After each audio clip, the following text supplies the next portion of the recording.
Hello, and welcome to UK Versus. To combat Mr. Beast and Lunchables, we will be launching our own line of between round snacks called Universe Snacks. Today we are joined by the amazing Richard and Connor, and we're going to be talking about actions and assets. So, currently on the stream we have this amazing line of solo leveling apparel that the voice actor is modelling.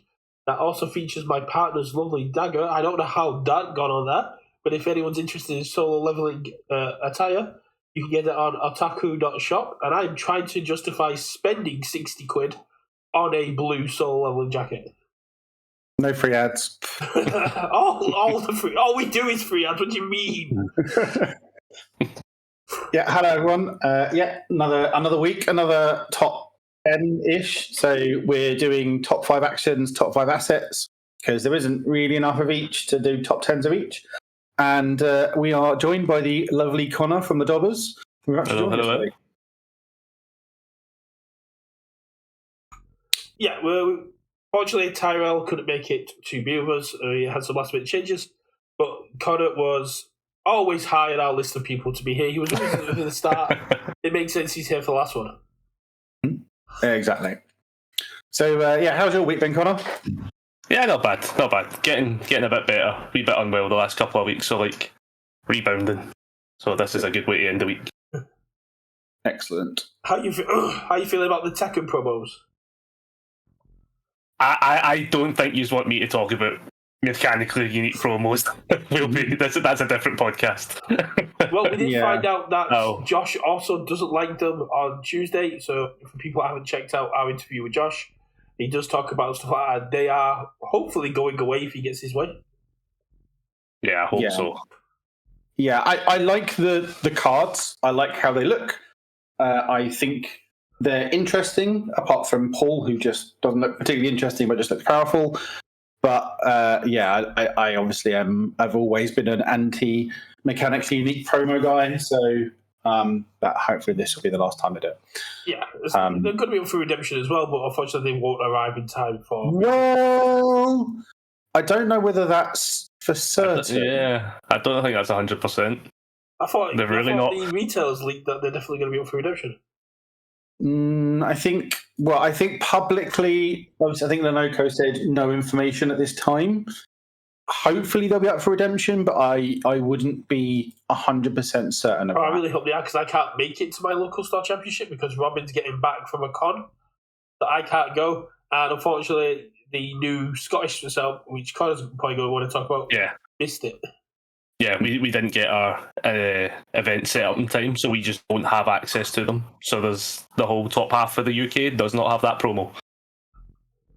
By the top half of the UK, the Dobbers. Yeah, pretty much. Yeah. Because you got to remember, the top, when we say like that we're northern, we don't mean truly northern, because Scotland is much further north. Yeah, we're the true north. Yeah. Anything You're beyond the wall with the wildlings. Anything north of the wall doesn't count. So today we're going to be talking actions, assets, and what we feel are the top 10 competitive. Really, it's more of a 5-5 split than everyone seems to have gone for. Spoilers. Yeah, I mean, that's a more fun way of doing it, right? Yeah. I think actually I thought I might struggle to find the 5 that I liked, that I thought were actually good, but when I came to the list, I actually found there were quite a few that I think could have hit my top 5 more than I was expecting. I think there's a few more out there. I think I struggled on actions more than assets. Yeah, there were more actions I wanted to put in my top 5 than I did assets, I think. But I didn't put Wielding All for One in because it's too situational and not technically out yet. That's fair. Yeah, I didn't go for any of the sort of Deku ones because, again, I don't know how good that one actually is. Last week I put one of the Deku challenges in my top 10 foundations, and then it had to be stripped because it wasn't legal yet. So let's start off with the guest as always. So Connor's top 5 actions are Showdown, Combined Firepower, of course, City Rampage, why would that not be in there?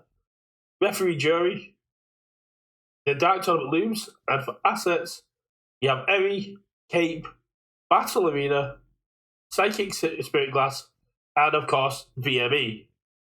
Mm-hmm. So, Connor, talk us through your list. Right. I'll go through the actions first because that I felt. So I actually was kind of different to the two of you. I actually had like a genuine top 10 for both and then cut down to 5.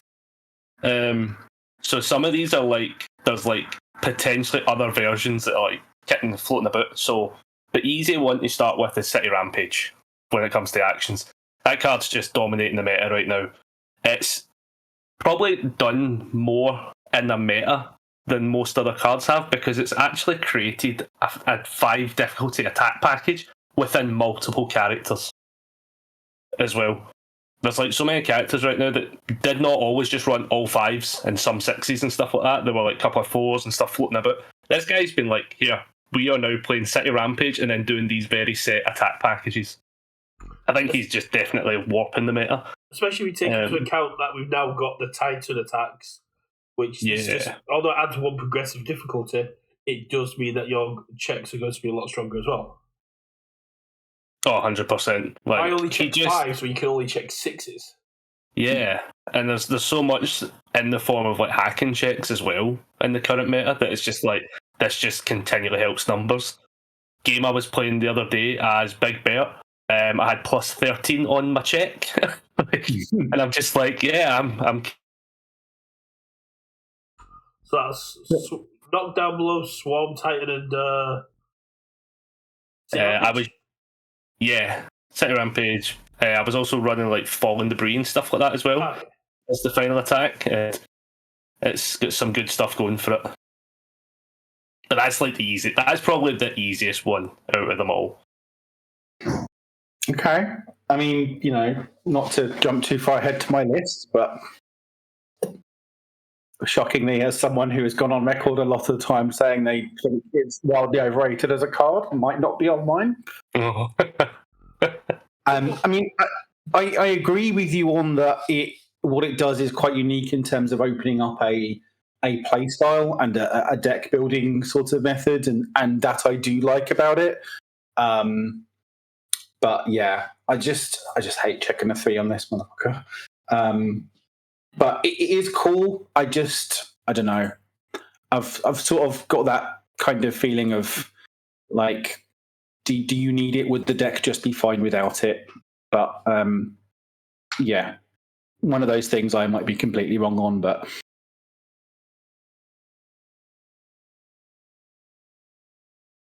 Yeah, no, City Rampage is just an absolute beast of a card. It's seen a lot of play at all of its symbols at the minute, especially with the Titanic attacks. The only one that caught me off guard was the Dark Tournament Looms, when you've got a lot more powerful actions, in my opinion. What drew you towards the Dark Tournament Looms? So, Dark Tournament Looms has chaos. It gives. If they have chaos, just have an extra set of legs now. Like, this card, right, gives you a momentum that 99% of the time you know what it is. Mm-hmm. Like, you know what you put in, you know what the game plan is, and you're replacing it at the same time as well. There's just no down. It's like, it is a draw 2. There's no downside to it. It's a full-on pot of greed style card. Like, yeah. And it's a 1-diff. It's incredibly playable late into the game as well. Like, you can be 4 or 5 attacks in, still find it and play it. It's probably always going to be great just because it's one of those. It's one of those old.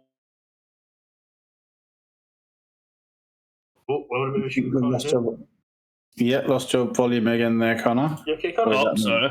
Yeah, I'm still here. You get a bit battered by a storm. We lost you a bit there. Oh, did we? I might be. It's up in Scotland, to be fair. Like, the weather's always rough. No, I was just saying, like, the power level of some of the older reprint cards have definitely like shown themselves up. This is no different. I think as well, this is also still very good on Earth. It really helps with the momentum manipulation packages that run about as well. So I don't know about it on life. I guess people will still use it, to be fair, but I think the first two symbols on it are just very strong with it. Yeah, I See, mean, like, Valentino, you may having some fun with this. it's sort of free, right? Like, worst case scenario, this is just a 2 mid block, which is totally fine.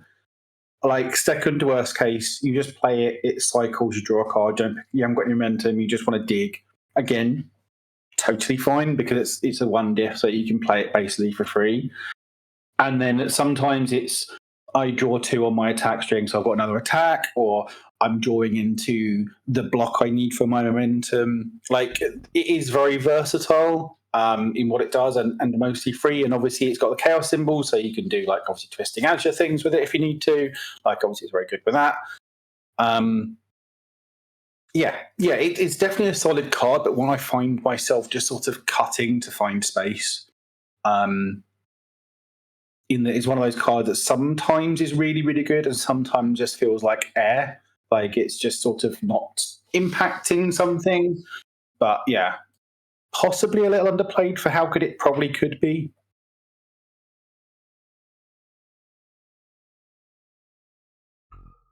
Yeah. I mean, Showdown and Combined Firepower need no introduction really here. Same with Referee Jury, especially with the Smiling Titan meta. That's just a hand trap that you kind of required to run on your symbols.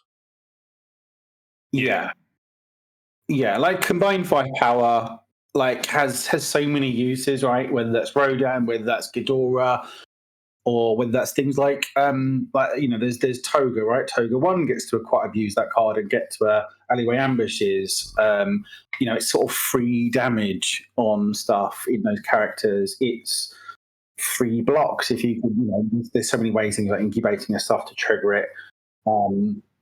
It's just, again, does a lot in a card that a lot of it is sort of unfair. I mean, sometimes the damage pump isn't great, like you just get 1-2 damage, but again, it's similar to sort of Dark Torment. It's just sort of free real estate. As long as you are able to trigger that removal clause, it's just sort of free, right? You're either getting free blocks, free damage. It's not messing up your progressive. Just does a lot. Yeah, definitely. Referee Jury, I think, is one of those cards that, again, is so very, very good on those symbols, especially more so now. Sort of, we've got those sort of Titan attacks and Smiling Titan and so forth being part of the meta.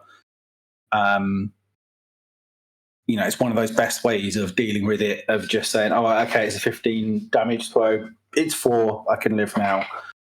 Like, one of those answers you need into that sort of Smiling Titan, and even to a certain extent, sort of Godzilla. Just those big damage attacks is like, okay, I don't need to worry about the speed. It's just 4 damage. I can take 4 and move on with my life. And Showdown, I think the stocks on Showdown have gone down a little bit. Like, I don't think the meta is so high attack based anymore. It's still very, very good. Obviously, it's still that action counts is very, very good. But I think it's not quite as much of almost like a mandatory piece as it felt like before. If only there was a universal asset that could change the zone of the attack and make it easier to block, so Showdown was more relevant. Sure. Again, still a good card. But yeah, I don't think quite as high as it used to be, like back in the sort of younger Toguro days. Yeah.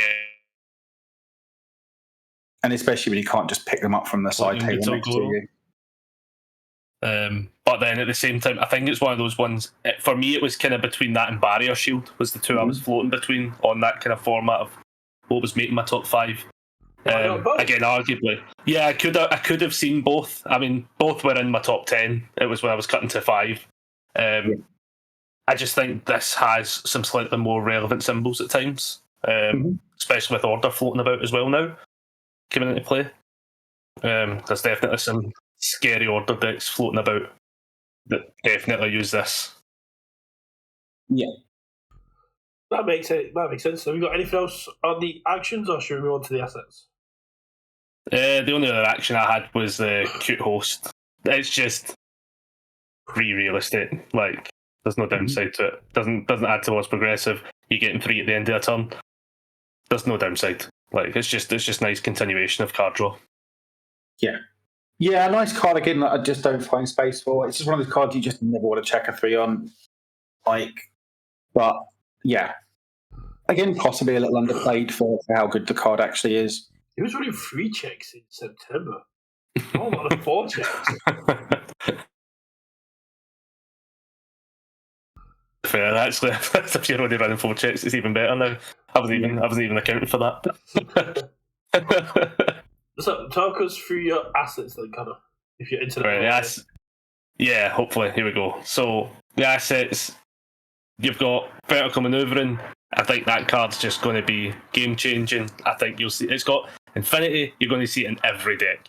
Like there is almost no reason for a deck not to run a copy of this, or at least have copies in sideboard.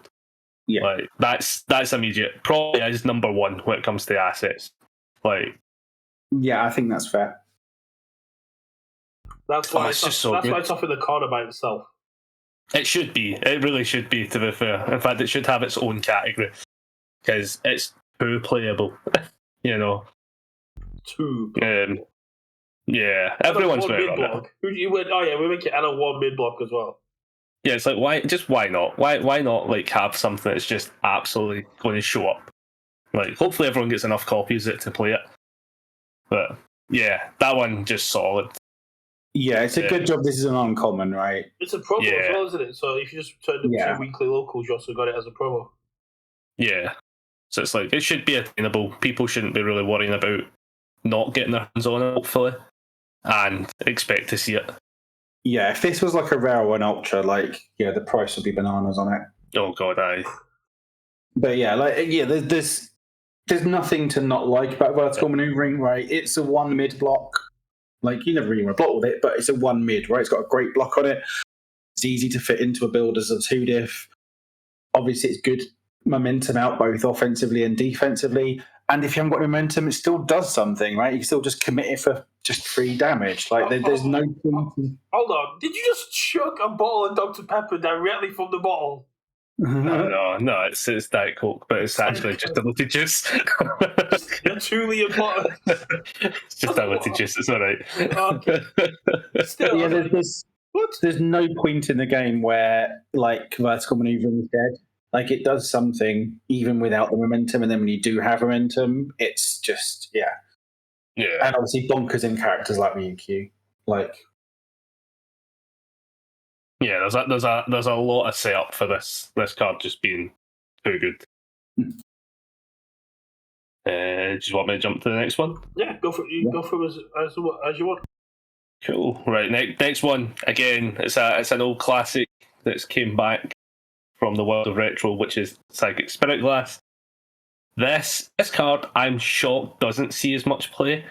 But when you see it getting used, it's disgusting every time. It almost guarantees a win. So many times.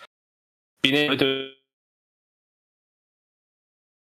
do a copy of that. Just restart again, buddy. You're into the card. Alright. No, it's having a tough time.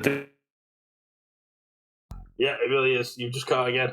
With the form is just so powerful. Being able to do it when you need it. Perfect. Like going into an attack, you set up for it, then you lock out something. The amount of times I've also played it where like somebody's had multiple copies, and it's maybe like the last 2, and it's 2 copies of the same card, and I'm like, oh cool, this is it. Like I can go all in. Mm-hmm. Like I've now got all the real estate to just go mental on this. Do they have damage reductions on board? No, probably win. Happens a lot. Being able to have a couple of them just float for that sake is just perfect. I'm shocked this card, as I say, doesn't see as much play. Which is I've kind of floated it in. Yeah, like Tim Keefe obviously was running at least a popular 2 in his winning Endeavour deck, wasn't he? Yeah. It's a very, I think, sometimes undervalued resource is just the information, right? Like even obviously, effectively -1 hand sizing them for the turn is great, but just the information of knowing what they've got. Like sometimes you just look at the hand and say, actually, I can't go in, and that's saved you effectively pushing when you might then get killed on the crackback. Like it's okay, no, I can't. I need to pause and just build or whatever. Or okay, your hand is dead, it can't block lows. I mean, your one low block or, is now gone, you're dead. It's again, it's a very, and one thing I've tried to look at when doing all these top 10s is sort of looking for sort of unique effects. And this is definitely a very unique one and very powerful and yeah, very, very, very good. And yeah, also probably just underplayed. Yeah, definitely underplayed. Like, especially in the symbols. I think with Order, you'll definitely see it pick up a bit of momentum, I think. The other two symbols not getting full support currently. Maybe somebody be like, I need this now. But it's a tough one. Yeah. Right, next one up. Kind of obvious one, Eri. Like, if people still play it, it saves you from that. It gives you that one little, like, okay, I'm not actually dead.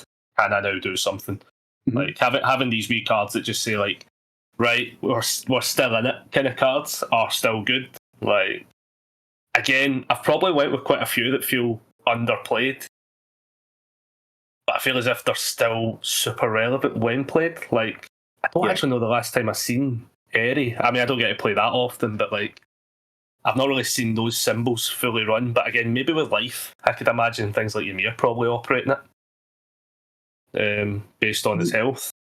Yeah, it's a weird one, right? Like, I don't see it as much as I'd expect, but just that feeling of, okay, I've got the kill hand, and you look across the board and they've got an area and a momentum, and it's like, okay, I can't actually kill through this area, but you need to push them to use it. Yeah. But if you do, you don't kill them, and therefore you die on the crackback, and you're always in that kind of really awkward position. So, yeah, it's a tough one.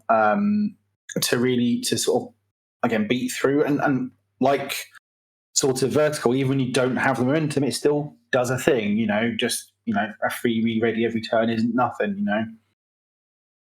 Yeah, that's what I like about it. I kind of need more decks that actually are on symbol to play it more often, but like the last one I was playing typically was Mirio, and that's good. That's a good feeling having that card floating about. Yeah. Right, next up for me, this one is Battle Arena. This one is a product of current meta. This probably dips off the list pretty fast, depending on how things change into next year. But right now, we have, at least in the UK, we have quite an aggressive 5-diff package floating about. This just means that checking that initial 3 on the setup isn't that bad when you've not got things like City Rampage on play. This just says, right, cool, get that first 3 check out the way, continue, let's go. And then the momentum bit on the static is also still shocking. The amount of times I get extra momentum as Godzilla playing this thing is just silly. And it just allows you to then set up for, like, cool, I now have momentum to use to block. I'm covered. I've got more than I should have had. Like, this card just feels free when you have it in play for that style of game. Yeah, and again, also obviously seeing play a lot in sort of Smiling Titan lists, right? Because again, just the free X2 time, 2 extra on your check is excellent in that deck. I think with this card, it's very good, but I think there might be a little bit of a nervousness when it has that kind of symmetrical effect, given there are so many decks in the format that love momentum, and just the possibility of this card sort of backfiring on you, I think is something that puts people off. But it's certainly a very powerful effect, and certainly one it's one of those cards I end up sort of putting as a one-off in a list when I'm building it, and then maybe cutting it when I'm doing cuts. But it's always one of those ones I consider. But yeah, I think in those sort of high difficulty attack packages, whether that's like, your 4 checks or whether that's just doing like 5-diff tribal in like a Godzilla, I think it certainly still has a place. But Battle Arena again was one I sort of ummed and ahed on, just because it is a very powerful effect, but sometimes that sort of two-sidedness of it sort of can backfire. Which is why I think maybe people don't play it as much as they could. Yeah, which is also true. Yeah, I think it's one of those cards you've just got to like really play into like what you're wanting to do. Mm-hmm. Yeah. Potential negatives, like just don't fear it. Yeah. And then last up, right, this one again. This one kind of floats in the same scenario. Oh, we lost you. Carton. Oh, we lost us. Oh, am I back? You're back. Yep. Oh, I've got Love Scotland. So the last one up is Cape of No Return. This one, again, similar to Eri, it's just a piece that sits on the board and your opponent has to do something about it. You can't go crazy into high damage and high speed because you know it's just going to get removed if you don't play that game of chicken right. It's very, very powerful. Mm-hmm. Yeah, one of the best answers to like Smiling doing its thing right. Just a clean, nah, you're gone. It's also the most misleading one because Kurabara does return from it. Fair. Flavor fail. No. It's like a continuity error. It's like the Cape of No Return. Kurabara goes in and ends up back at like Arena 1. But never explained why. He just wait. He's like there, like I'm back at the like first stage arena. No, pretty decent list. A couple of surprises, but not too many. And of course, City Road Pitchers are going to be there. Mm-hmm. Oh yeah. I think if that list didn't have City Rampage, I would have been more ill. Like, I think you'd have been like getting a wellness check from the other numbers if it had been on that. Yeah, I'd have been extremely surprised and slightly disappointed if it wasn't on your list. The only reason I think you wouldn't put it on the list is to downplay its importance so that you can still surprise people in the October. Oh, I don't know. At the rate I'm playing at, like finding a deck, I think I'll surprise myself at this point. Just play Devil Jin. That's what everyone else is doing. I live in Scotland. We don't get promos. You can borrow one. I'm sure someone could lend you one. Maybe it could. Paul could potentially be on my list. No, why Like, Paul? I don't know. It feels like the most Earth-like character that should have had Earth. If you'd have said martial law, then maybe because he's up there. I mean, I like them all. To be fair, like I think there's definitely a place where I would play them all. to make heroic endurance for -3 damage seems very good. Yeah.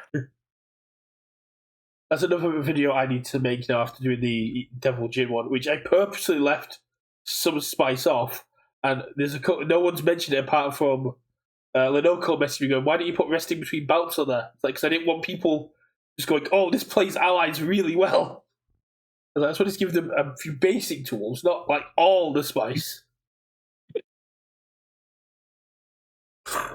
So, any honourable mentions or anything you want to talk about before we move on to Richards? No, I actually think like other than like barrier shield and stuff, like is the swap between showdown and stuff like. I had like an aggressive like cut to the top 5 scenario. So, but speaking of barrier shield and one that you might kick yourself for missing, we have Richard's list. Would you like to introduce your list, Richard? Yeah. So I'm obviously a little lagging behind the stream before mine comes up. So I guess before I get into my list, I want to go through like a couple of honourable mentions on the action side, and that would be Chomp and Strategic Maneuver, sort of new ones from the new set.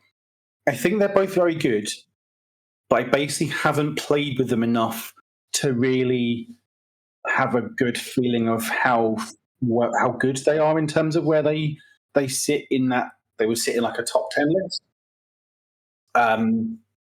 So yeah, they both could sit in this top 5 list, or they both maybe just fill into the top 10. But yeah, those are the two that again I've just not played with them enough to get a really good feel of how well they do and where they sit. But yeah, actions wise, obviously, we've gone over combined firepower. I think that's a little bit of a no-brainer with how much it does. Again, referee jury, I think, is just a very clean answer to a lot of what the format does at times. Barrier shields, again, a lot of these you'll see are just answers to what some of the format is doing, and I think barrier shield is one of the best answers that we have in that format. Just a really, really powerful hand trap, as long as you can afford the cards in hand, just to say, no, this attack isn't hitting, and your next one's +2 difficulty is just such a powerful effect. And that no card draw thing does sometimes come in handy, right? Obviously, when Brett plays his signature card, it's really funny against that. But yeah, I never got to do it when I was running at midnight, and that's just one thing I wanted to do. Yeah, well, obviously we're talking about double jab pummel for those that don't know. But yeah, again, a very, very powerful effect. Genkai's, I think, is again another powerful just say no effect, right? As an action. And sometimes you'll use it to just strip their hand and go in for the kill, but mostly it's just this attack doesn't kill me, right? As a last ditch. Your opponent doesn't see it coming, they think they've got the lethal attack. You Genkai's it and then kill them on the backswing, or they play something vitally importantly. It's again just another just say no button. And the final one is probably like maybe the outlier here, but like I've always been a huge fan of Sugar Rush. Just the sheer amount of stats this gives for basically free is huge. It's got another enhance. I don't even remember what that does. I've never played that second enhance on Sugar Rush. I'm not sure anyone's ever played that second enhance on Sugar Rush. I couldn't tell you what it does. It's just +2, +4 out of the hand when no one's expecting it. Just such a huge stat boost that again your opponent doesn't necessarily see coming, and quite often can just lead to kills, right? Maybe cards like Showdown should have been in its place, but a little bit of personal bias. I love Sugar Rush. A quick jump in. Sugar Rush was also in my top 10. Like it's also one of those cards I genuinely love, and I don't get to play it enough. Yeah. I like Sugar Rush. I just don't think we're getting at the minute. At the minute, I think getting to 10 in your discard is a lot harder than it used to be. Yes and no. Like it's got 3 symbols. Mostly it's just a fire symbol card. But like certainly, again, if I'm building a fire, earth, or all deck, Sugar Rush goes into the deck list. It may or may not stay when I'm doing sort of final cuts. But like fire obviously generally has no trouble turning this on. Earth is pretty decent at it. All sometimes can struggle at turning this on. But again, at worst, it's got a 1 high block. It's really good for that. And it's got another enhance that does something. Who knows what that does? Write in and tell me. I don't know what Sugar Rush does in that second enhance. I had to look up because I forgot it had. It's got your attack, remove, flip 1 rival foundation with an ability that reduces the damage of an attack. I didn't even know it had a second. I don't think anyone's ever played it. Yeah. That invincible body counter. Yeah, it probably could be relevant at times, but yeah, I've never played that second enhance. Yeah, I love Sugar Rush. But yeah, I think like again, combined Jury, Genkai's, Barrier Shield, I think all of these are ones that you would see on people's sort of top 10s. Like Showdown could be in that 5th slot. Like City Rampage obviously isn't on here because I'm not a huge fan of it, but again, it's one of those cards I could see big on plenty of people's top 5s lists. But there was a lot of cards that sort of narrowly didn't get here, like Season Advantage. What other ones can I think of that just didn't quite make the list? Yeah, like City Rampage. Like Quenma's Task has sort of come into things, like Avoiding Conflict, Airy Smiles, Fierce Wings, like Manifest and Cremation as like these kind of there was a lot more actions I found that I sort of wanted to put in this list than I expected. But yeah, I think Sugar Rush was just, for me, was just like that. Like the first four felt like no brainers, and then Sugar Rush was there. I just love this card. It's going in my list. That makes sense. There's a very good amount of actions at the minute, all which see play in a lot of decks or some niche situations, like you were saying, with Cremation and Manifest, with some of the more momentum-loving decks.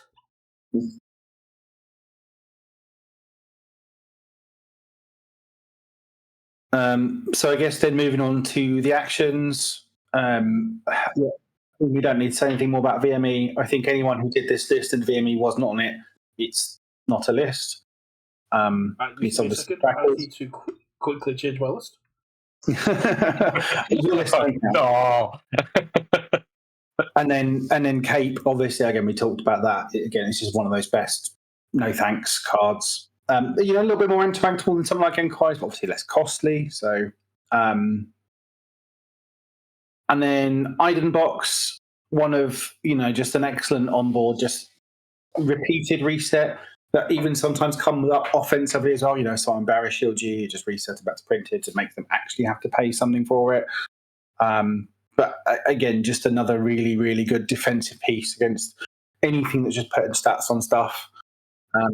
And like sometimes again, a good counter to VME, right? Because it returns it to the printed zone, right? And obviously sometimes the anti-unblockable thing comes up, but very rarely. But yeah, just again, another really, really good defensive piece that is virtually always a one-of in a list, at least on these symbols when building a deck, and almost always stays in. Yeah, someone did mention in chat that Box was on Connor's list and call it Madness, but Box is on Richard's list. Yeah. Box was definitely in my top 10. For me, it was Cape, essentially, and what's it, Eri, that basically kind of nudged it out. Yeah. Yeah. Yeah, for me, Iden Box probably edged out Eri. Like, Eri was probably one of the ones that could have been on my list and just didn't quite make it.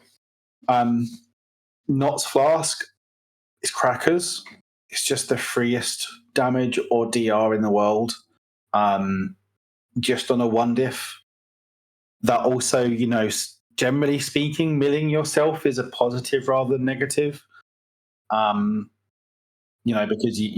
especially on the death symbol with things like risky encounter, like milling stuff over like in a Toga deck, getting you more options to snap into momentum. But there's lots of good reasons to fill up your own discard pile. And yeah, it's just free damage or free damage reduction whenever you need it. Just such a powerful effect for just on a one diff with a 2 mid block and a 5 check. Like it's just the freest stuff for me. And again, almost always finds itself as between sort of 1 and 3 copies on decks on their symbol. Yeah, I really like this. Knott's Flask again. I kind of want to kind of tweak it into my top 5 now because it's not unique as well. So like you, as you were saying with the free damage plus or negative, like you can go sometimes really scary with this, especially if you're run all 4. Because why not? Sometimes. Yeah. There's no downside. Yeah, and it shares 2 symbols with combined firepower, so another good kind of synergy there, right? And then the last one that's probably the outlier on my list is Grenadier Bracers. So this card I sort of put on over some of the other ones because it sort of makes decks on its own, and I think that's a very unique thing. Like there are decks that basically are made viable just because of the existence of Grenadier Bracers. And it can just put so much damage on for just a singular card, and it becomes like the most important card in those decks. So like even going back, to the sort of Eraserhead death lists, they were very much a Grenadier Bracers, and you had the sort of more combo-y versions with the Anasa attack from set 3 that escapes me. Fierce Whirlwind, is that the one? To just, you just block loads of foundations, be ready, and lunch Grenadier Bracers for 1 million, and then they're dead. right? Again, it's a card that just makes decks exist, where if it wasn't, those decks just wouldn't really exist.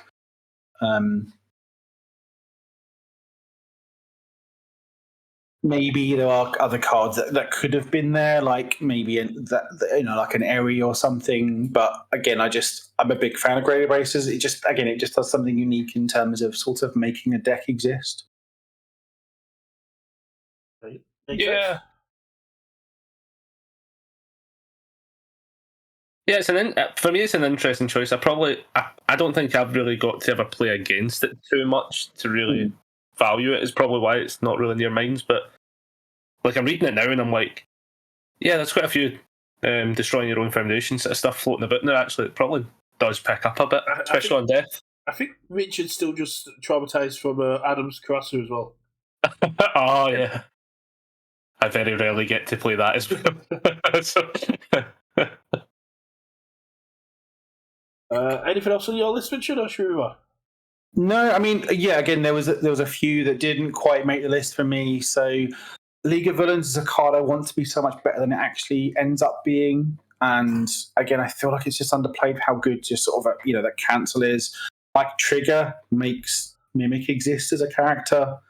Twisty Surroundings is bonkers good. I love Twisty Surroundings. Like Team Dota Ichigaki was probably the one actually, rather than Eri, that Grounded Brace is kind of edged out. Again, just an onboard cancel whenever you need it is crazy good.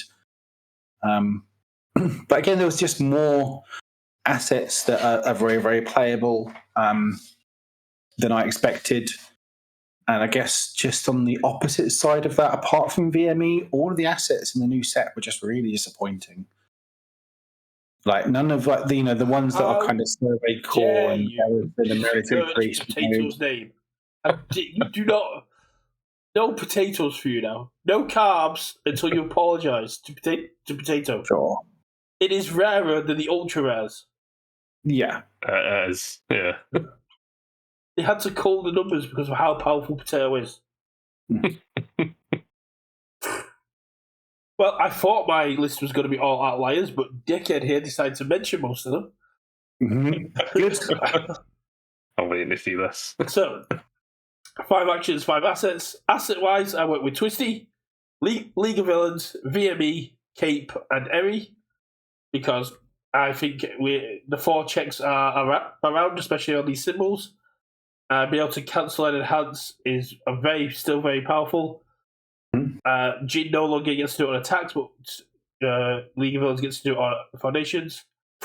And with the amount of tenacious abilities that there are now, that burn is not insequential anymore.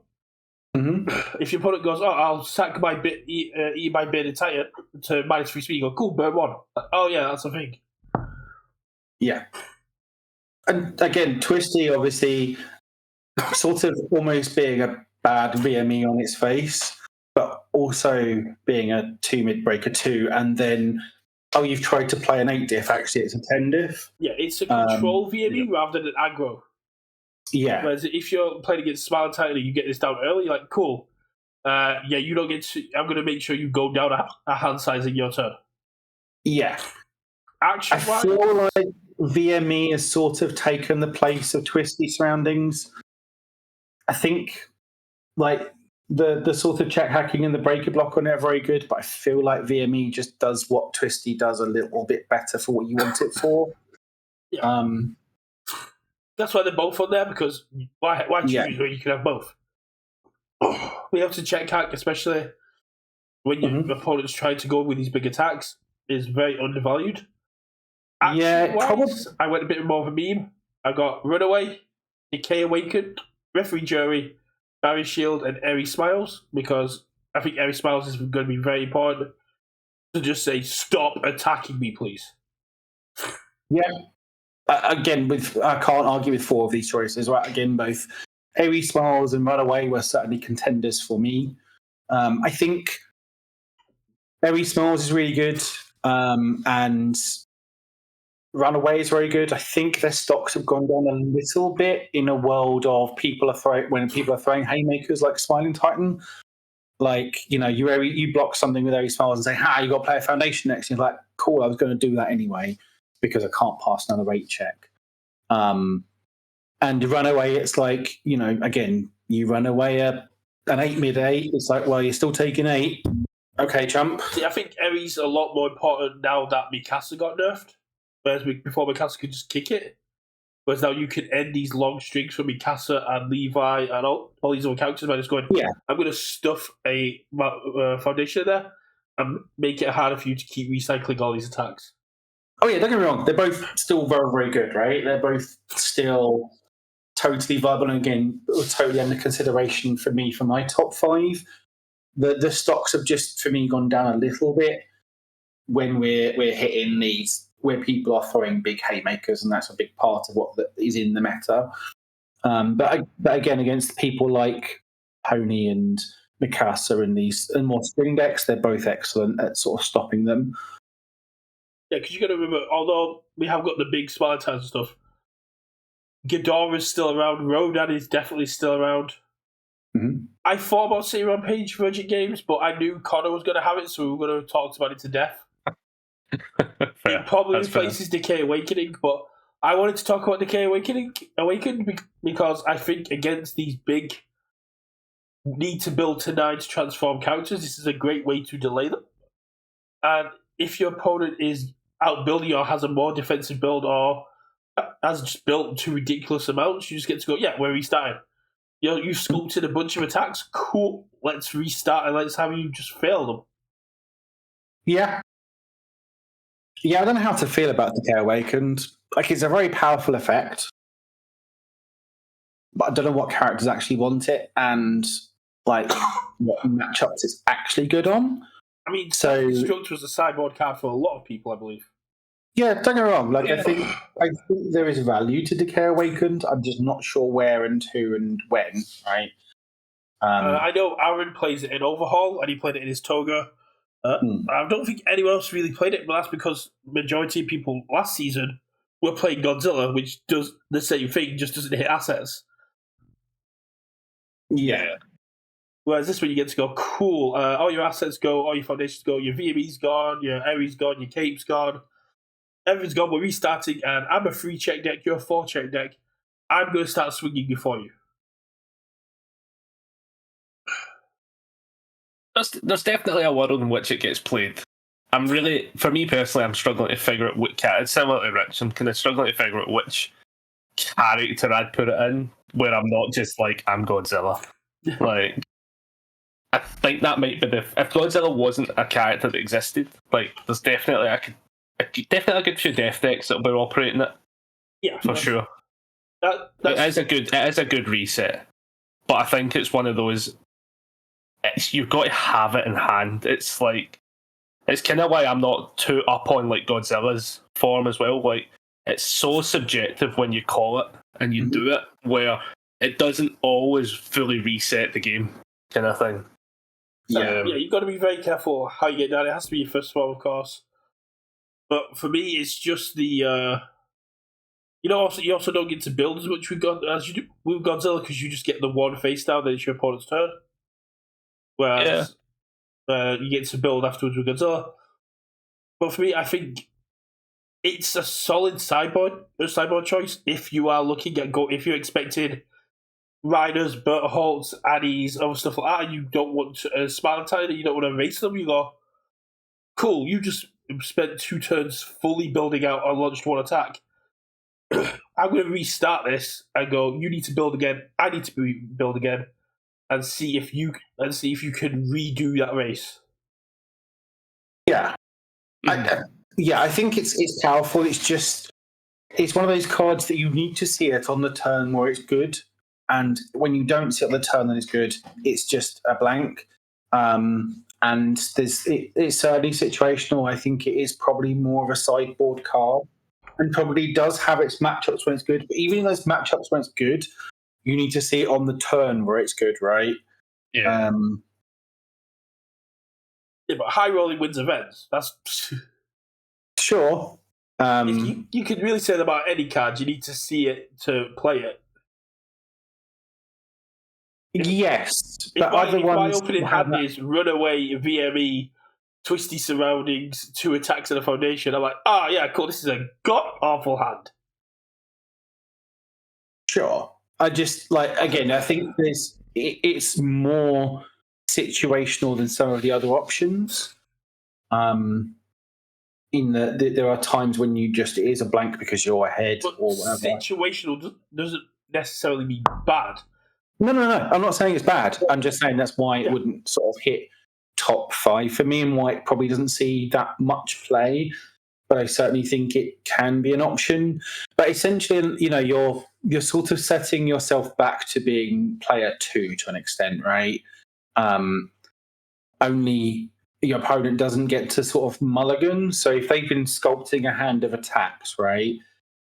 The hope is, they draw their hand for the turn. They don't have any foundations, they don't have any in play, and they can maybe build 1 or build 2 and then have to pass. And you've been playing around it, so you've got a hand of 3 or 4 foundations. So you can then take the next turn, build 3 or 4, and carry on. That's the sort of dream for this card, right? And I think sometimes it won't necessarily work out like that. Like you Decay Awakens, you get your 3 foundation, your opponent draws the hand, builds 4, and passes, right? And you're like, okay, Decay Awaken hasn't really helped the game state too much in my favour.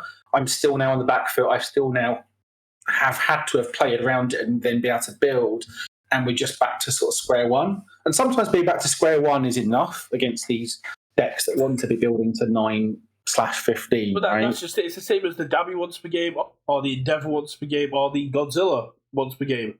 It makes or breaks your turn depending on how it gets used. And it is very conditional.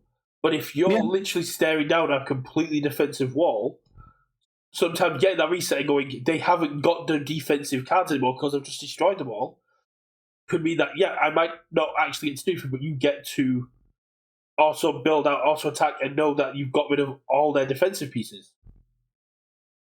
Yeah, for sure. So there are definitely going to be situations where playing this card can win you the game, right? And will win you the game. I just think it's a little bit too niche, and there's going to be plenty of times where you don't have that scenario, and your opponent still outbuilds you afterwards, and Decay Awakened effectively did nothing. And there's matchups where they don't care so much. So I think it's it's a powerful effect, just a little situational for me. So might have crept into my top 10. Certainly, I don't think creeps into my top 5. But again, it's a unique and powerful effect. Yeah. I think Runaway I was surprised neither of you two picked up a Runaway. Yeah, against the big attacks, it's not the best. But watching a 15 power Arm of the Wolf get nerfed back down to 5 is just delicious.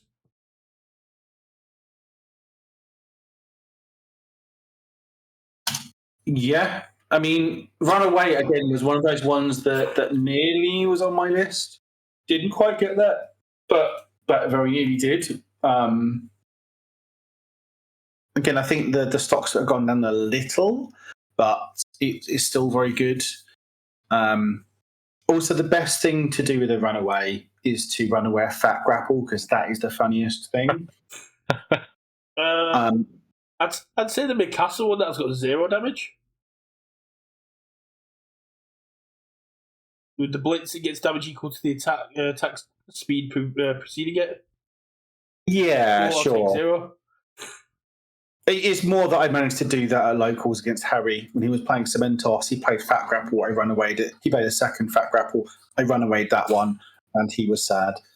I mean, at Worlds this year, I lost to Abijiki, who essentially played 3 Runaways, and I still attacked through it and almost killed him, but I wasn't expecting the 3rd Runaway.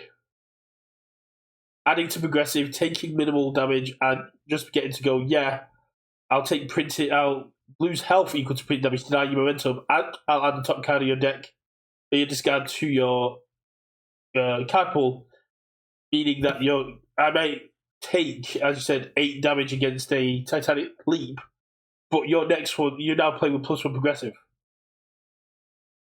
Yeah, again, I think it's not a card I'd ever want against the big dunks decks. I mean, if you're not able to block it anyway, I'd rather take 8 than 14. Sure, I just never put it in my deck. Yeah, I think some of them is like, I think Runaway's problem is like Jury kind of just does it better, and if you want to take any form of damage, you want the lesser amount. Yeah, I mean, Jury does it better for the big attacks, but for Mikasa or Levi or Abajiki, Runaway can kind of also do it better. And because you're doing it at the block step, they can't then add more damage to it after which they can with Jury. Yeah, again, I think it's a very good card. I think it's one of those cards that probably only has a home in a sideboard, but is a very good card out of the sideboard. Which is sort of why it didn't quite hit for me in terms of the top five. And like Jury, I'm happy main decking one or two of those. Not so much for Runaway, but the top it's card doesn't need to be a card that instantly goes in your deck. It could be a card you need to answer a specific problem. Oh, sure. And like that's why it nearly got in the top five. Yeah. But why for me, Jury edges it out because it's a card you're more happy to main deck. And that's why it sort of Runaway falls into that 6 to 10 range for me. No, that makes sense.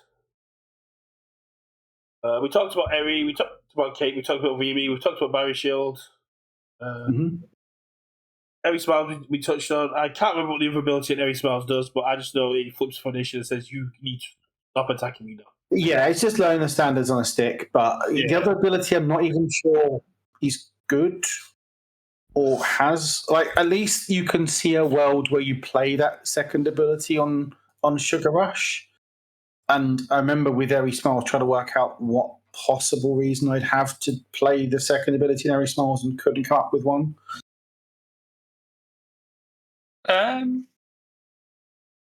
See, Eri Smiles was quite high on my list. It just didn't make the top 5 scenario. The initial response, I think the initial response is quite good, but I think the being able to stack if you know you're going deep into a turn. Because so basically the enhance is like add a foundation for your stage to top of your deck. I think it's like there's a lot of people running some heavy hitters, knowing you can stack a 6 going into it, especially if you do things like kind of like on my list where you're able to like maybe have like see what's in their hands, you know what you've got, you know what you need to like round out a game. I think there is definitely some usability with the enhance. I think it gets definitely overlooked because people are directly using the response. If you using stuff like draws cards, you go, okay, I'll stack an attack, then I'll stack this 6 check, play my next attack, it passes, and then I'll use the effects to draw the attack I stacked underneath the foundation. Yeah, I think the problem with it though is because it's a 3 diff, and like if you're in a position where you need to check a 6 on the next attack, like if you play the Eri Smiles and it's a 3, like you've effectively set yourself back just as much. I mean, obviously, I guess you could just fail the Eri Smiles and hope for the best in the next check, but you're saying that people are not just running 4 checks. What's your aversion to 4 checks? Sure, but like even if you check a 4 on it, it's probably like not ideal, right? You're playing it as like the 3rd or 4th card in your card pool. At the point where you're in a position where you need to check that 6, it probably is like the 3rd or 4th card in your card pool. So you're checking this on a 5 or 6 anyway, and that's why that effect is very, very niche. I think it's mainly the defensive ability people. But 98% of the power of this card is the learning the standards part of it. Yeah. Which is very, very good. And again, didn't quite make my top 10, my top 5, but certainly would be in my top 10. Yeah, same. Yeah, I mean, the focus of my list is not to highlight cards we haven't already talked about, because I think Runaway, Decay Awakened are absolutely solid. They're probably the best sideboard cards. Yeah. Yeah, definitely. And the other ones, I just didn't want people shouting at me if I didn't have VME on there, in honesty. Mm-hmm. If I didn't have Cape or VME in my list, I know people would be shouting at me. They are just insane. Big League abilities, criminally underplayed. Cape, you could make an argument that there might be other ones that maybe you could argue Cape is 6th or 7th. I don't think there's an argument for VME being outside of the top 5. See, I can't think of an asset I want down more than Cape. Oh, sure. I agree. Any attack.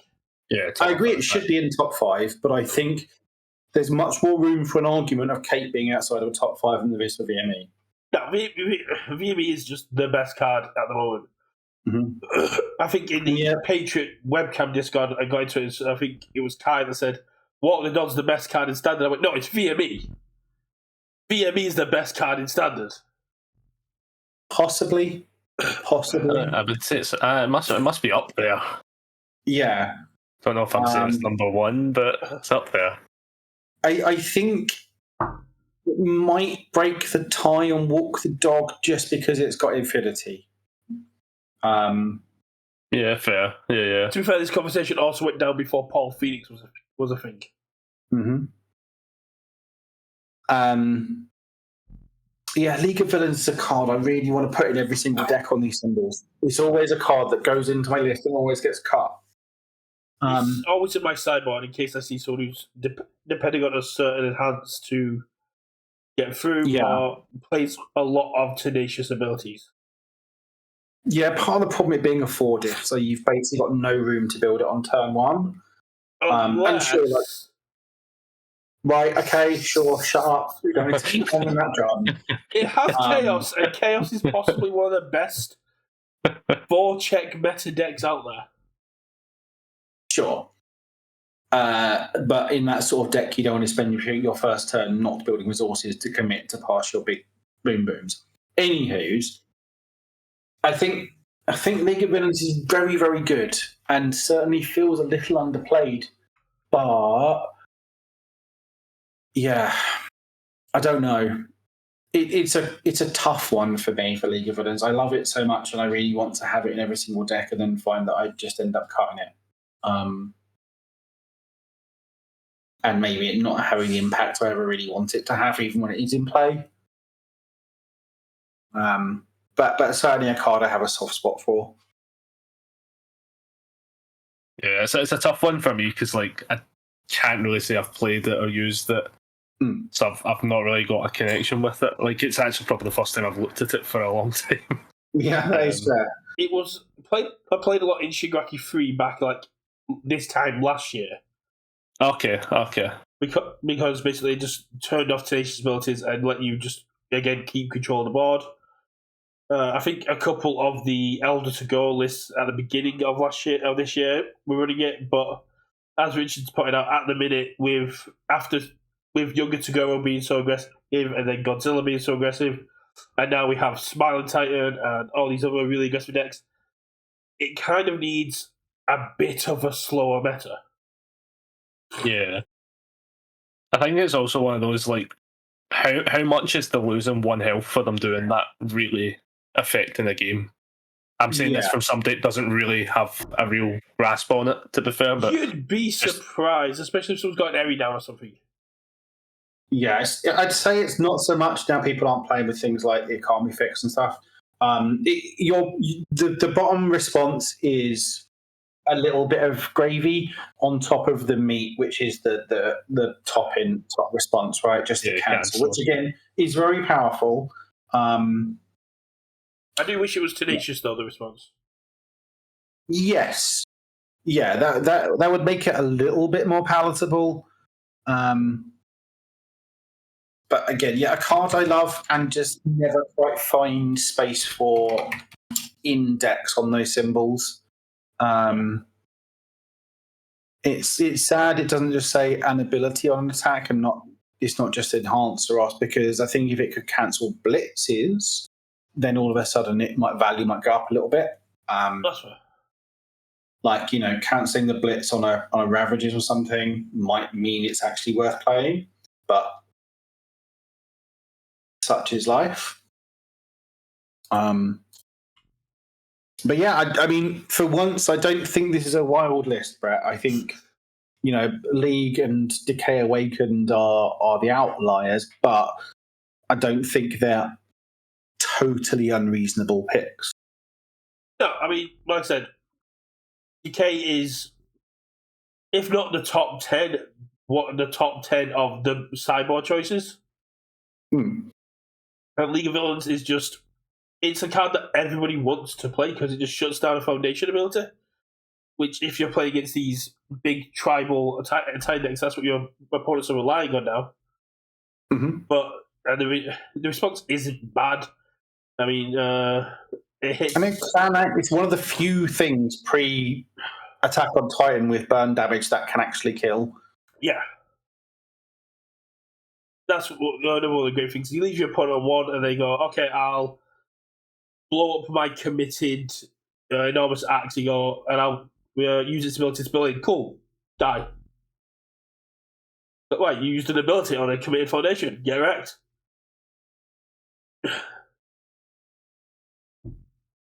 I'm going to probably get shouted at because that's not how it works, because I've been doing that a lot recently. But yeah, I think overall, pretty solid lists. I would usually talk and engage more, but I am very ill today. I was considering cancelling, but I realised it's Atlanta next week, which means we probably wouldn't be able to do this until after regional, so that's a long time to leave it. That is fair. So I guess I can briefly talk about the unless you guys have got anything else to talk about on the list. Connor, from yourself, anything else you wanted to chat about in terms of the top fives? Honestly, I actually think that all of our top fives were actually pretty well rounded. Actually, I think they've all had their own personal flavours to them, which is quite nice as well, which is good.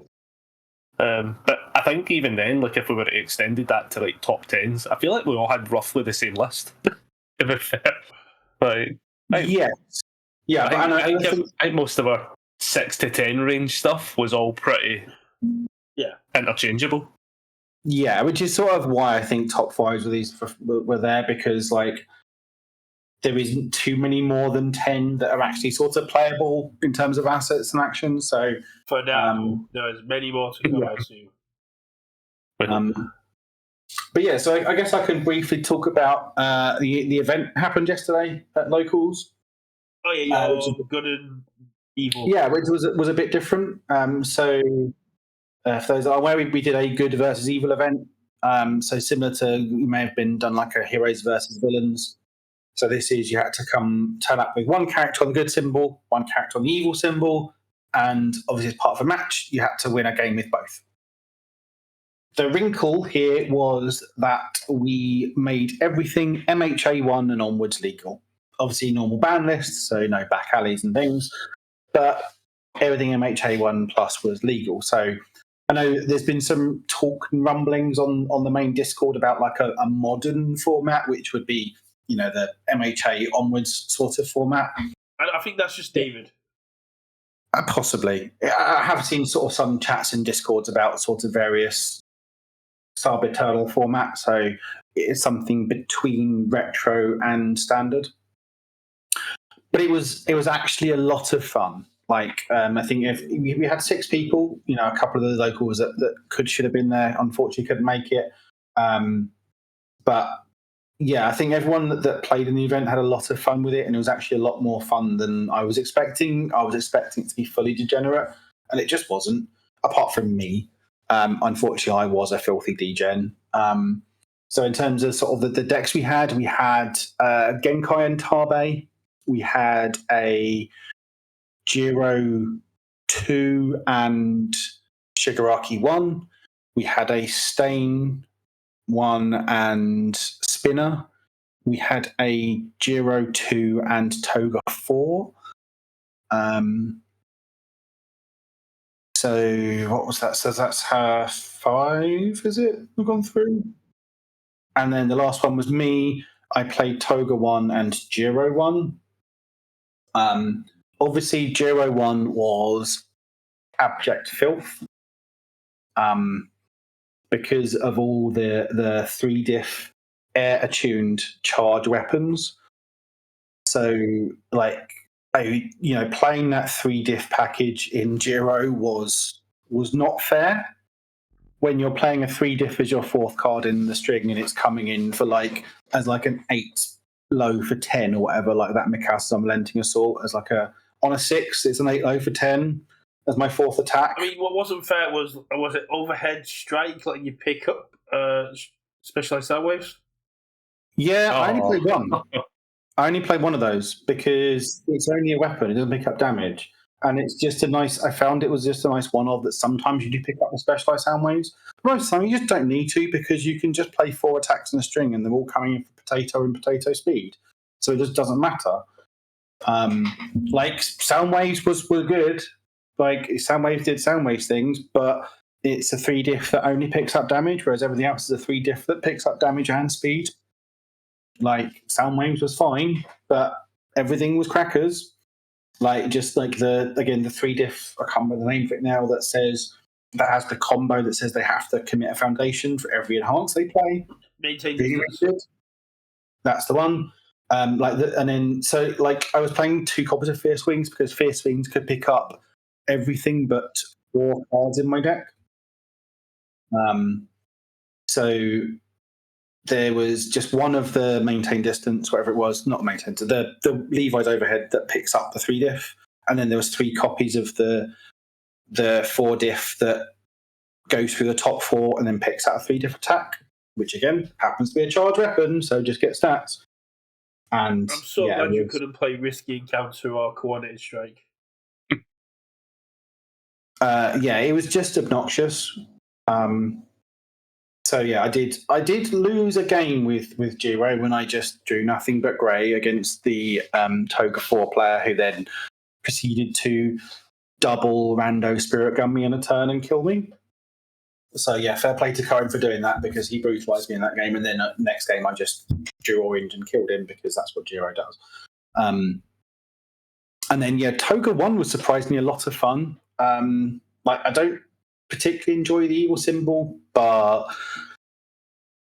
I do think just from playing what I did on the evil symbol, and yes, sure, I got to play with Tongue Whip because Tongue Whip's a baller, and some of the other sort of set 1 cards. I think it sort of showed me what Toga 1 could probably do in the current meta with things like Mitts of Despair and Combined Firepower. I wouldn't be surprised to see Toga 1 being a player at the regionals, like whether that's America or our side. I think the amount of damage I was able to put out in a turn via combined, the standard like bench press stuff, and everything else that was going on, because getting to 5 sort of was a little trivial when I wanted to, like between Combined Firepower, Mitts of Despair, like even the little 2 diff attack on the Life Attune symbol that, if you gained life, it's like a 3/4, and Toga can put speed on stuff and a little bit more drain, and you can just sort of stack damage from various places. So I actually I enjoy playing that Toga 1 deck a lot more than I was expecting. And yeah, the event overall was just a lot of fun. Everyone really enjoyed it. And I think we're going to continue the series.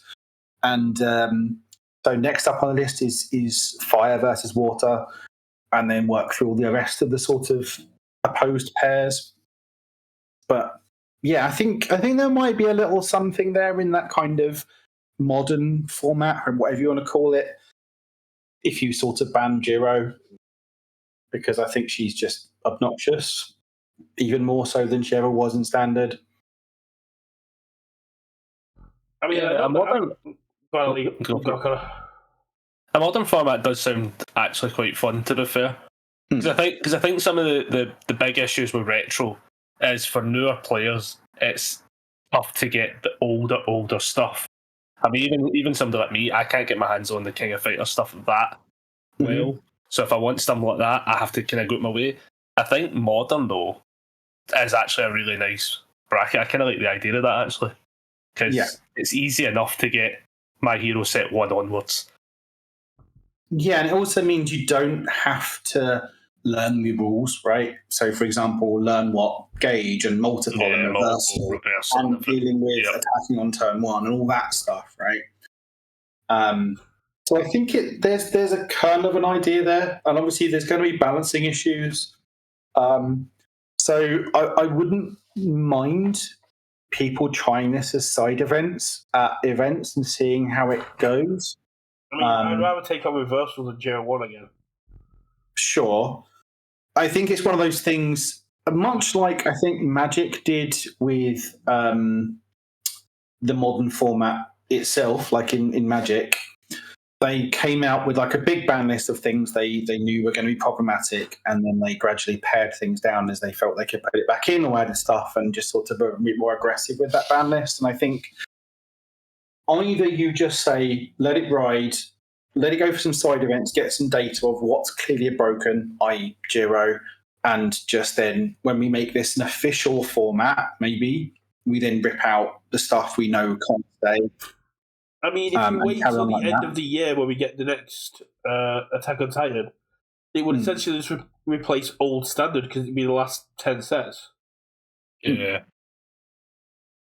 Yeah, so I like the idea of something along those lines of just like a little town format.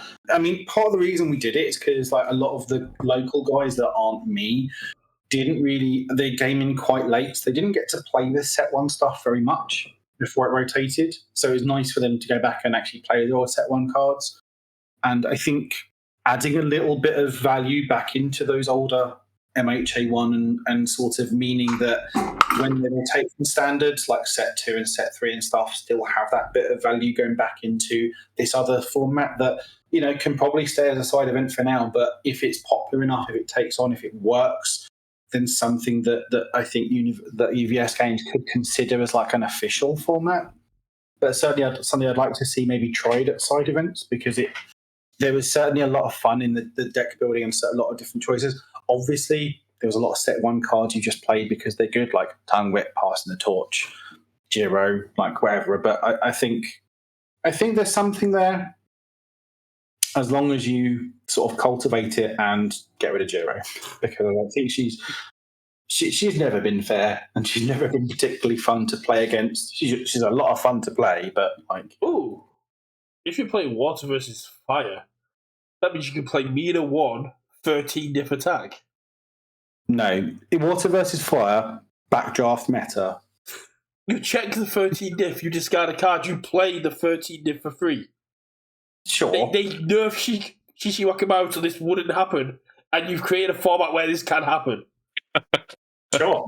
I mean, if someone wants to do that, if somebody's doing that, yeah, fair play to them if they do that. Like, yeah, they've got me rooting for them at least. Blitz flip 5. Here's my 8 mid for 7 turn 2. That just ruins 13. Let's go. Why not? Why not? If someone wants to do that, I'm totally down with them to do that. Yep. I'm going to message Connor, and I'm going to see if Connor's going in. I'm going to just tell him to play Mina. Mina 1, just 4 diff tribal. Just ruin everyone's day. Yeah, unfortunately, Connor couldn't make it down for this one. But yeah, I think, like I said, we're going to continue doing the series of them because I think everyone actually really enjoyed it and enjoyed going out and playing back the old cards. Like, I enjoyed tongue whipping people again and getting tongue whipped, you know. Speaking of new formats, no, we did get a brand new format in the Challenger series. Something that a lot of people, including myself, have been asking for since the creation of Challenger. And I think there's a lot of people say that they don't want to do it. And I'm like, but if you buy the product anyway, I'm all down to see what's the most powerful of these self-contained decks. Yeah, I guess I think it might be like a fun thing to do, but I think there's obviously going to be some that are better than others, and there's a limited amount of fun to be had from playing, I think, those Challenger decks. Like, probably after the first maybe 3 or 4 games, you sort of had enough of playing with those Challenger decks, for me. Well, that's what I'm saying. Yeah, I think it wouldn't be like a big nationals or regionals level event. It would probably be 8-round pods that played 3 rounds and that was it. You got the prize based on how you finished in the pods. Yeah, but then again, you know, the person that gets like the bad Challenger deck is just not going to have a. You choose what deck you're playing. Sure, that everyone's going to come in with the best one, and therefore it's not an interesting format. And that's sort of my beef. Is I think there's the best one.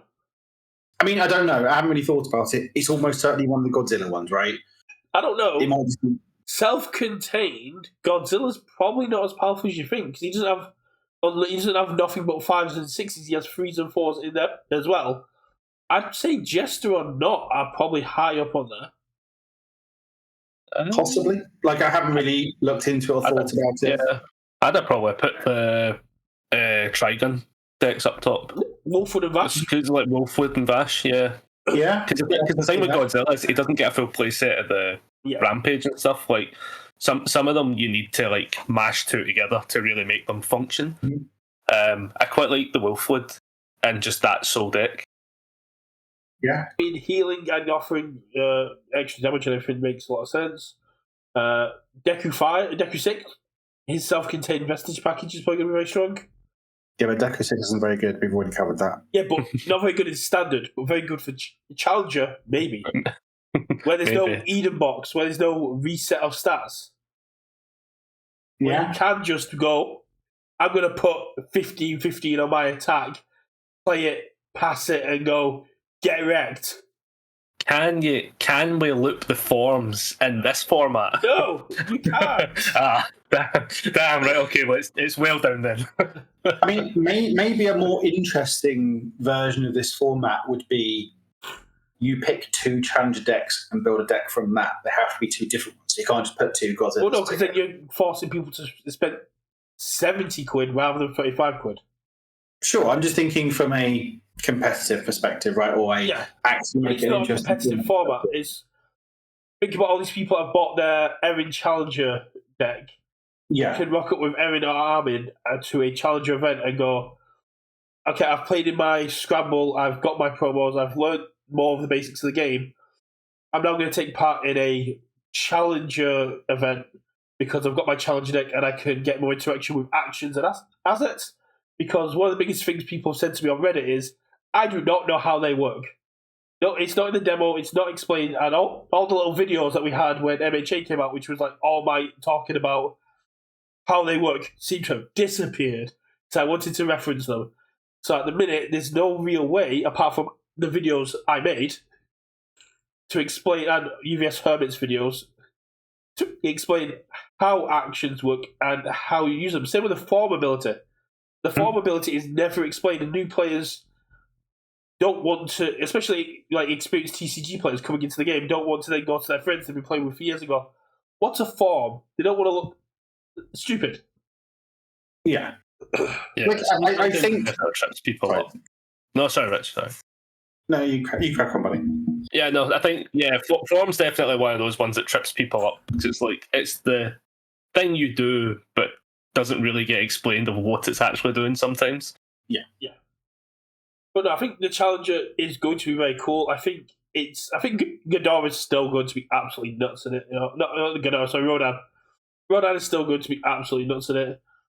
But I think like Jester and Not, and it's like Vexelia is still. I'm going to see a lot more play.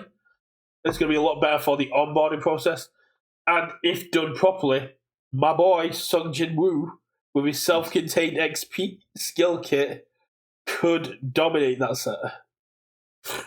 So for me personally, I don't think there's a lot of interest for me in it.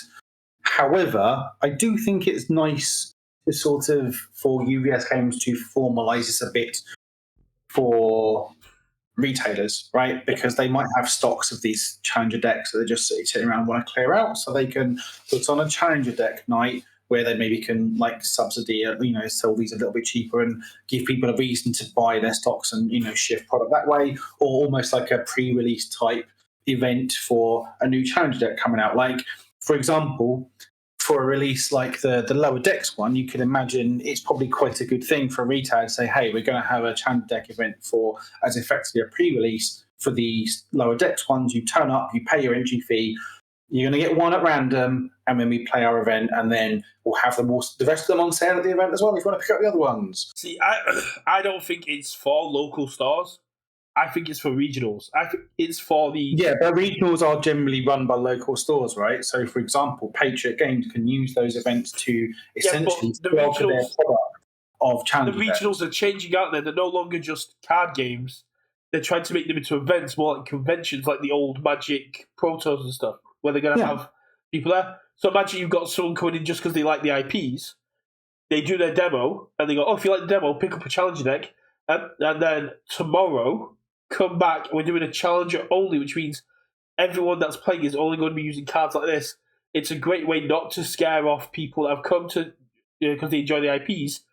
They've done the demo, they've shown some interest, and rather than just going, okay, you've got demo, scramble, or just standard, and go pick up a challenger. They're doing it with discount at Patriot or Card Goblin or at the UVS prize wall, and then jump in to the challenger when we requested our event going on, and you can literally just play here. And the community is great. If you've got any questions, just ask because it's a more casual rules enforcement. Yeah, and I think that's good because again, it's another way of the retailers shifting that product in a way that is beneficial to the new players as well. I think if it's popular, then it's just a win-win all round, right? I just think for an enfranchised player, it's probably not the most exciting thing, but again, it's not like a enforced thing. It's just an option for locals, retailers, regionals, whatever sort of to have as like a side event thing. So, there's nothing negative about it. It's just personally, it's not particularly exciting. As we're wrapping up, there is one other thing we could possibly touch on, which kind of surprised me. Oceanic Regionals, no sign-ups. Are there none yet? Last time I checked, I can check again, but last time I checked, there was no sign-ups for the Oceania Regionals. This one's still in New Zealand, isn't it? Yes, this one's back in New Zealand. Yeah, Oceanic Regionals, it's just over 2 weeks away, but it's 3 weeks away, essentially, it's 24 hours, and there were no sign-ups. And through my sources I've talked to, Aussie players don't want to travel, and New Zealand doesn't seem to have the support from local stars it used to, and a lot of the players have moved on to other games and stuff, and so they're less likely to see that actually change. What you're saying is I should buy a flight to Oceania in 2 weeks' time. Default. I still think it requires 4 people to fire. I'm sure I could drag 4 people over. Nah. I mean, if you're paying, did they not also have similar problems with the last one though? Because the last one was in New Zealand. Yeah, so like. Yeah, I thought this one was in Aussie, but okay. Yeah, so did I. That's why I was. No, I said Auckland. Auckland. So yeah, I messaged Zane like, "Why is no one signed up?" He's like, "It's in New Zealand. We're not going." It's like, okay, that makes sense for the Aussies. I reached out to to people I play with and friends in New Zealand, and it's like, a couple of us have moved on to different games. Local stars have just not really support as much, but we know UVS is pushing for these regions, and they're going to start attending cons. They're going to start working with them more. But it's just really crazy to see 2 weeks out that there's not a single sign up. Yeah, it's unfortunate, and there does have to come a point from a company perspective where it's no longer like financially viable for them to push, right? They can try as much as they can, and as far as I'm aware, that like they have tried their best to support the game in Oceania, but there does come a point where you sort of have to cut your losses, right? And I don't know when that is, and I hope it does never come to that, and the game can thrive there. But it doesn't look good. As our resident old head, Connor, was Oceania like a contender? Was Oceania like on the map before MHA1? I mean, in the olden times, like of UFS, you had America and you had UK. You had nothing else. Like Canada wasn't even getting it. And Canada used to get national events, but that was actually even before my time of coming in. Oh, I think it's something that's kind of almost played the general game for a long while, which is, I don't know what it is personally, but it never feels as if the location's always perfect. No. It feels as if something's picked with no full foresight of like what, like at the end of the day, it's like for the Australians to travel, it is still a lot of money. Like I've asked people as well, it's hefty cost, you can't really expect the majority player base to be doing the mass amount of movement. Especially It's when you not take feasible because especially you you- kill off everyone that can travel to those that can't. Take, for instance, us with the potential Spain. I couldn't get time off work. I wasn't able to go full stop. So the moment that regionals was announced, sort of, all that sort of stuff, I was immediately like, well, cool, that's one I have to skip. It just wasn't going to be on the cards But for then me the because dates of the got travel. changed. And then the dates got changed, yeah, and I was able to go to Nottingham because I was able to like somehow get the weekend off. But it's I think that's what they need to really for next season really focus on is where is the player bases, where is reasonable for player bases to travel. It's also the price. I mean, if you look at the difference, you're talking 45 USD, or is it 45 Canadian, Australian? Australian dollars, I think. If it's 45 Australian, that's still a lot because for us we have a conversion rate. It's like cool, that's 25 quid. But then that's $45. That's a meal out. That's a full event on top of everything else they have to spend.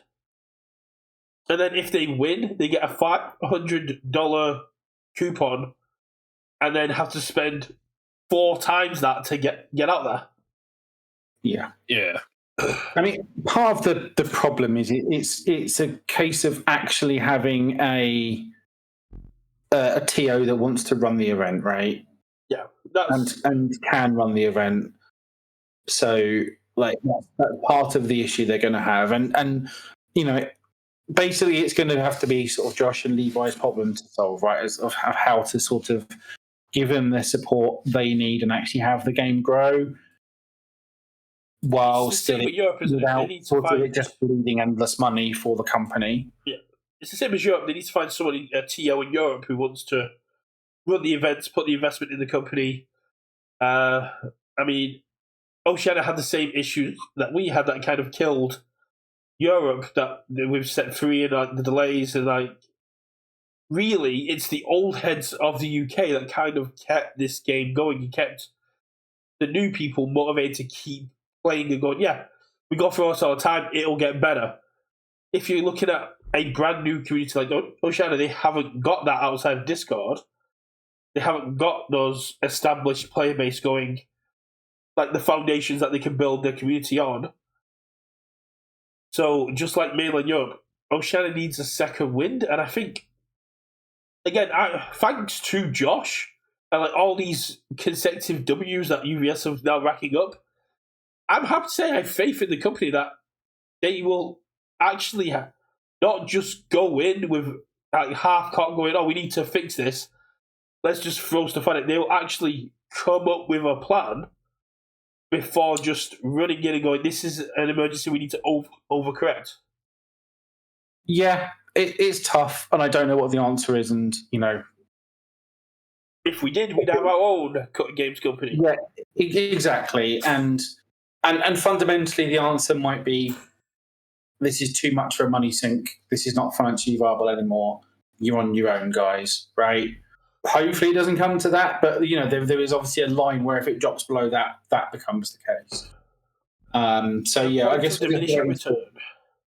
yeah, because if it turns out that essentially this regional doesn't fire, that's a problem, right? If they don't have the TOs that want to run it in Australia, and then the fact that it doesn't fire is just going to be a big blow to sort of justifying continuing to run events in Oceania. I mean, there are still players in mainland Australia. I mean, Corridor went live technically first thing this morning for us with their local qualifier to show that the game is still being played. I just don't think they want to travel, as Connor said, a very expensive way this close to Christmas, Nats, and Worlds. Oh, for sure. I'm not saying there aren't, but like the player base might exist, but if the TOs don't exist that want to run the game, like what are they supposed to do? Yeah. I would love to see... in the past, for instance, right, what typically, like when Jasko was operating the game, you had still the sort of TO front, right? But they always sent people over to operate the event. So like head judges and all that sort of stuff. That was all people that were sent over to operate it on premise. It's not out of the realms of possibility for them to do that if they fight, like, because at the end of the day they're looking at more ballrooms and convention halls and stuff like that. So you don't necessarily need the TO to fully operate it if you're going to go over there and do it yourself. You just need to get the location right and find that place that people can get to. Oh yeah. I mean, it's amazing. So. Lenoco has done an amazing job this year, outside of some sketchy judge calls in New Zealand last year, but that wasn't completely his fault. He was also doing his UVS work at the same time. He wasn't there as a judge, right? Yeah, he wasn't there as a judge. And we are very spoiled by having Murray and Scott and all the other judges that we have doing it regularly, who are old heads, know the rules better than us, and put up with very random requests all time of the day through Facebook Messenger. So we do appreciate Murray and the other judges for putting up with us and just being an amazing judge team. But again, it's part of that established player base we have, which Oceania doesn't have.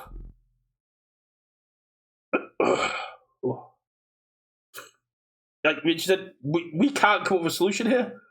I just thought it was very interesting to see that there was no sign-ups 2 weeks out, and just get some opinions on it. I'm sure UVS is more than aware of it. Yeah, I'd imagine so. Yeah. What you do is you fly up all the content creators out there, so you can, and then you just have it as a content creator regional. Yeah, I don't think that would go down too well.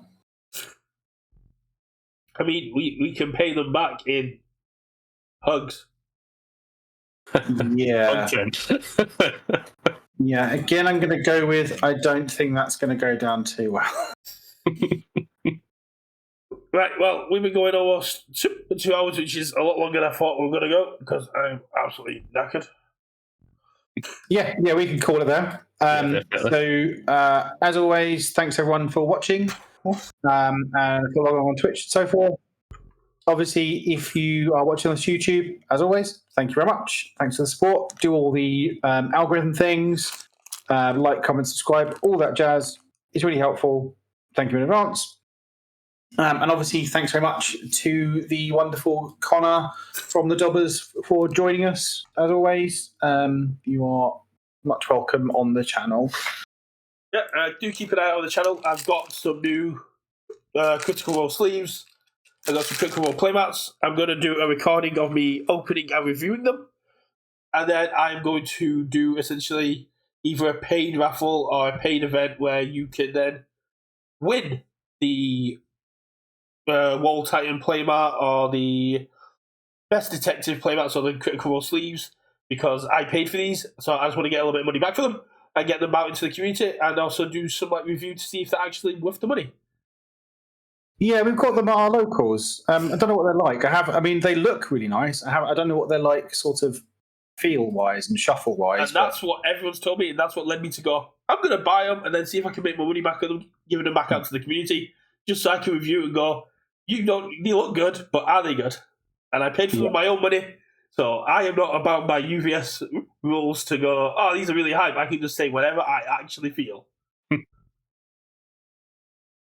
Right, guys. Well, we will catch you next time. Yes, we will. I don't know when we'll be back. Possibly the Tuesday after Atlanta, I guess.